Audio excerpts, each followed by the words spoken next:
আপনার বাড়িতে দাওয়াত ছাড়া কেউ যেতে পারে না। আমার বাড়িতে দাওয়াত ছাড়া কোনো মেহমান উপস্থিত হতে পারে না।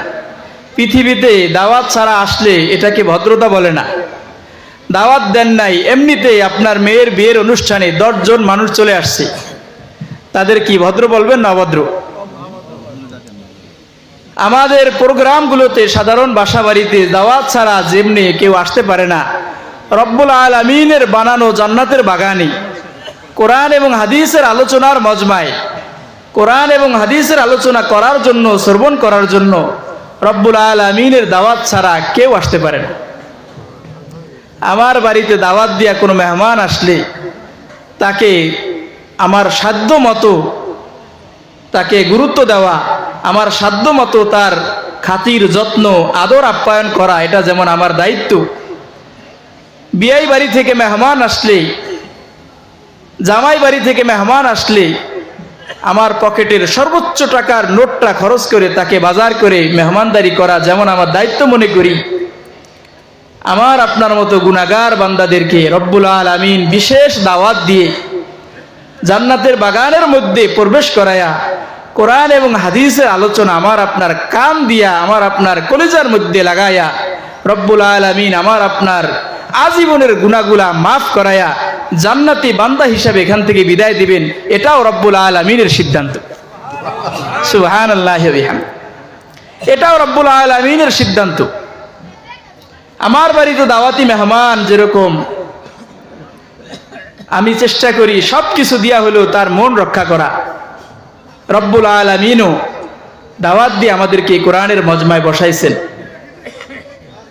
আল্লাহ রাব্বুল আলামিন আমাদের সর্বোচ্চ মাগফিরাত দান করবেন, এই বিশ্বাসও আল্লাহর প্রতি আমাদের আছে না নাই? সুবহানাল্লাহি ওয়া বিহামদিহি। এজন্য যারা এখানে আসছেন সবাই সৌভাগ্যবান, আমি নিজেও সৌভাগ্যবান। আপনারা যারা এখানে আসছেন, বসছেন, পবিত্র কোরআন এবং হাদিসের আলোচনায় যারা শরীক হয়েছেন, সকলেই আমরা আজকে সৌভাগ্যবান, বলেন আলহামদুলিল্লাহ। সম্মানিত মুসল্লিয়ানে কেরাম, আল্লাহর নবী সাল্লাল্লাহু আলাইহি ওয়াসাল্লাম বলছেন, ইদা সাররাতকা হাসানাতুকা ওয়া ইদা সাআতকা সাইয়্যাতুকা ফাআনতা মুমিন।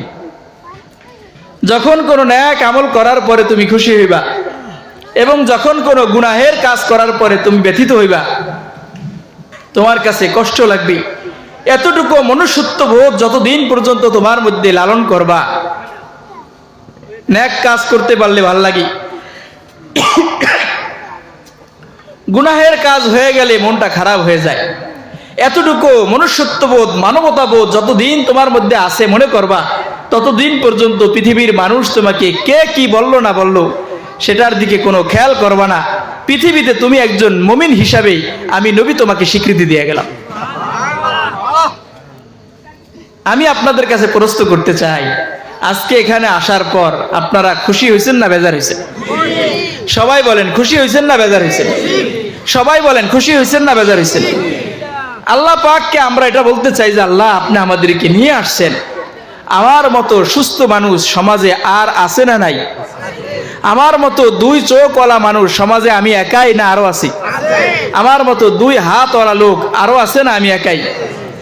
রব্বুল আলামিন আমার মতো হাতওয়ালা লোক হাজারো মানুষ এখানে উপস্থিত হতে পারে নাই, আমার মতো চোখওয়ালা লোক হাজারো মানুষ এখানে উপস্থিত হতে পারে নাই, আমার মতো সুস্থ সবল, আমার মতো সুন্দর দেহ বিশিষ্ট অবসর মানুষ শতে শতে এই গ্রামে আছে যারা এই বাগানে প্রবেশ করতে পারে নাই। আল্লাহ, আপনি আমাদের এই বাগানে নিয়ে আসছেন, আমরা আপনার কাছে এটা আশাবাদী, আপনি যেহেতু নিয়ে আসছেন আমরা আপনার সিদ্ধান্তে খুশি, আপনি আমাদের মাগফিরাত করে দিলে আমরা আরো বেশি খুশি হয়ে যাব ইনশাআল্লাহ। আমি কোরআনুল কারীমের সূরা হাশরের একটা আয়াত এবং অন্য এক জায়গা থেকে একটা আয়াত, 2টি আয়াত এবং রাসূল কারীম সাল্লাল্লাহু আলাইহি ওয়াসাল্লামের বিখ্যাত 2টি সহিহ হাদিস আমি আপনাদের সামনে পাঠ করেছি। আল্লাহ রাব্বুল আলামিন কোরআনে কারীমের সম্পূর্ণ নূর এবং বারাকাত, হাদিস শরীফের সম্পূর্ণ নূর এবং বারাকাত আমাদের জীবনে দান করেন। সবাই বলেন আমিন।